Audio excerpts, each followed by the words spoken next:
গতকালকে যে বৃষ্টি হলো, বৃষ্টি হওয়ার কারণে ঢাকায় ১২ ঘন্টায় যেখানে যেখানে পানি নামে নাই, আপনি এলাকাগুলোর কথা চিন্তা করেন। ধানমন্ডি ২৭, মিরপুরের কয়েকটি রোড, রূপনগর, এর কালশীর একটি অংশ, ক্যান্টনমেন্টের একে নিচু যে জায়গাগুলো আছে সেগুলো, বিশেষ করে এই শান্তিনগরের যে জায়গা রাস্তাগুলো আছে, মতিঝিলের কিছু রাস্তা আছে, নটরডেম কলেজের সামনের যেই রাস্তাটি আছে সেটি, এই যতগুলো জায়গায় ৬ ঘন্টায় থেকে ১২ ঘন্টায় পানি নামে নাই, এটার মানে হচ্ছে যে এই জায়গাগুলো হচ্ছে জলাধার অথবা খাল ছিল, যেটা ভরাট করেছে কিন্তু পানি এখন মানে এলিভেশনের জায়গা থেকে এটা নিচু।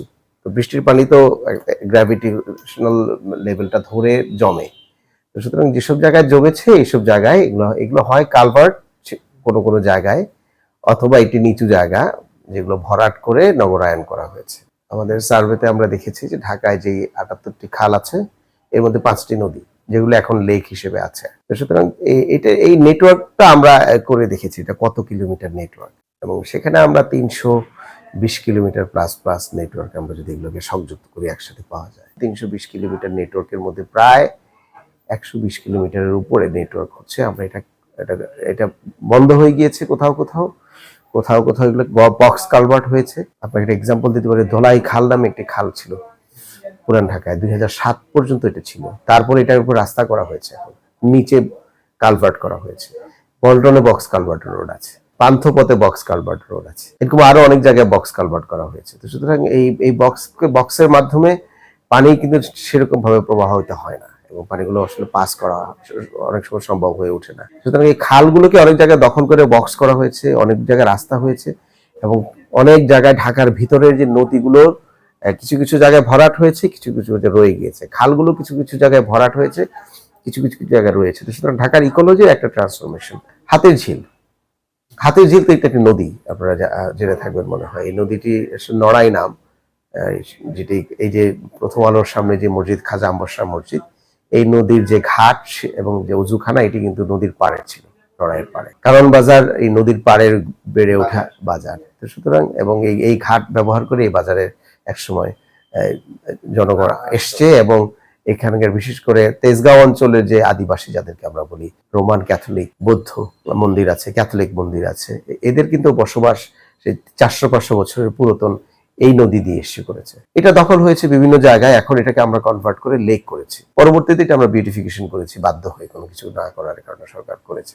দেবদোলাই খালেরও কিছু অংশ এখন দক্ষিণ সিটি কর্পোরেশন লেক করছেন, বিউটিফিকেশন করছেন, কিন্তু এগুলো তো প্রকৃতপক্ষে একটি প্রবাহমান জলধারা এবং নদী ছিল। এবং ঢাকারও অনেক জায়গায় যে লেক হয়েছে, কোথাও কোথাও বক্স কালভার্ট হয়েছে, তারপরে রাস্তা হয়েছে। তো এই যে প্রবাহমান জলধারাগুলোর মধ্যে যে ইন্টারাপশন হয়েছে, এই ইন্টারাপশনের কারণে কিন্তু এই জলবদ্ধতা এবং ঢাকার হিট অনেক বেড়েছে। দুটো কারণ, একটা এখন আমরা জলবদ্ধতা দেখছি, কিছুদিন পর যখন আবার গরম পড়বে তখন পানি যেখানে বেশি থাকে সেই জায়গায় তাপমাত্রা কম, গাছ পানি তাপমাত্রাকে অনেক কমিয়ে রাখে। তা আমাদের যে আরবান হিট লাইন যে আমরা ম্যাপিং করি, সেখানেও আমরা দেখি যে পানির পাশে শহরার্থী উদ্যান কিংবা এই আশেপাশে কিন্তু তাপমাত্রা কম। হ্যাঁ, বোটানিক্যাল গার্ডেনে কম, ঢাকা তুরাগের পাড়ে, বুড়িগঙ্গার পাড়ে তাপমাত্রা অনেক কম থাকে, কারণ সেখানে পানি থাকে, পানিটি রিচার্জ হওয়ার জায়গা থাকে, ওয়াটার টেবিলটি রিচার্জ হওয়ার জায়গা থাকে। তো এই যে একটা বড় মানে ইনফ্রাস্ট্রাকচার লস হয়েছে বিভিন্ন সময়, এগুলোকে আবার উদ্ধার সরকার কিছু সময় ভালো কাজ করেছেন। একটি কাজ হচ্ছে যে আমরা দেখেছি যে একদিকে যেরকম অনেক লস হয়েছে, আমাদের গবেষণা আবার আমরা পেয়েছি অনেক নতুন লেক কিন্তু খনন করা হয়েছে। আপনি দেখবেন যে ঢাকায় মানব সৃষ্ট লেকের মধ্যে ধানমন্ডি লেকও আছে, বাড়িধারা লেকও আছে, যে ৩০০ ফিট যে এক্সপ্রেসওয়ে আছে তার দুপাশে কিন্তু বড় দুটি লেক হয়েছে, নতুন উত্তরায় কিন্তু লেক হয়েছে। তো সুতরাং নতুন লেক এবং এক্সপ্রেশন করেও কিন্তু সরকার এগুলো করেছেন কিছু কিছু জায়গায়, এবং এটা অ্যাপ্রিসিয়েটিং বিষয়। তাহলে এবং এখন এই ওয়াটার নেটওয়ার্ক গুলোর সাথে নদীর নেটওয়ার্কে আন্তঃসংযোগ করা কিন্তু সম্ভব। আর পুরাতন যে খালগুলো যেটা আমরা বললাম ১২০ কিলোমিটার খাল নেটওয়ার্ক যেটা হারিয়ে গিয়েছে, এটা তো হাইকোর্টই বলেছে সিএস এবং আরএস ধরে উদ্ধার করা যায় এবং করতে হবে। সুতরাং সেই জায়গা থেকে আমরা মনে করি সিটি কর্পোরেশনকে ২৬টি খাল দেওয়া হয়েছে, আরো প্রায় ৪২টি খাল আছে ঢাকা ডিসির আন্ডারে। সুতরাং ঢাকা ডিসি এই খালগুলো উদ্ধারের জন্য সচেষ্ট হবেন, এবং সিটি কর্পোরেশনকে গত ৪ বছর আগে খালগুলো দেওয়ার পরেও একটি খালকেও তারা পূর্ণাঙ্গভাবে উদ্ধার করতে পারে নাই, এবং এই খালগুলোর জরিপও সম্পন্ন হয় নাই। তারা আর্মি দিয়ে কিছু জরিপ করিয়েছেন, কিন্তু সেগুলো অপূর্ণাঙ্গ এবং এখনো ইনকমপ্লিট আছে। তো সেই জায়গায় আমরা মনে করি খালগুলোকে দ্রুত ডিমার্কেশন করে, জরিপ করে ডিমার্কেশন করে একটি দুটি খালও যদি এই 2 মেয়র এখন উদ্ধার করতে পারতো, এটা একটি মডেল হতো, আমাদের জন্য ভালো হতো। আমাদের ঢাকার পাশে নারায়ণগঞ্জে কিন্তু অনেকগুলো খাল উদ্ধার হয়েছে, আপনারা জানেন মনে হয়। এবং সেই খালগুলো শুধু উদ্ধারই হয় নাই, খালের পরিবেশই অসাধারণ সুন্দর হয়েছে, বিউটিফিকেশন হয়েছে।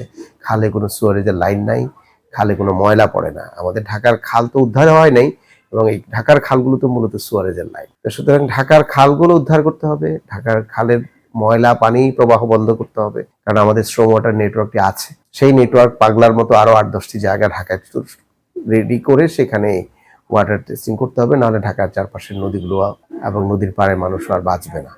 তো সেটাও করতে হবে এবং এই খালগুলোকে প্যারালালে উদ্ধার করতে হবে। এটা ছাড়া আসলে ঢাকাকে আমরা লিভেবল সিটি হিসেবে তৈরি রাখতে পারবো না।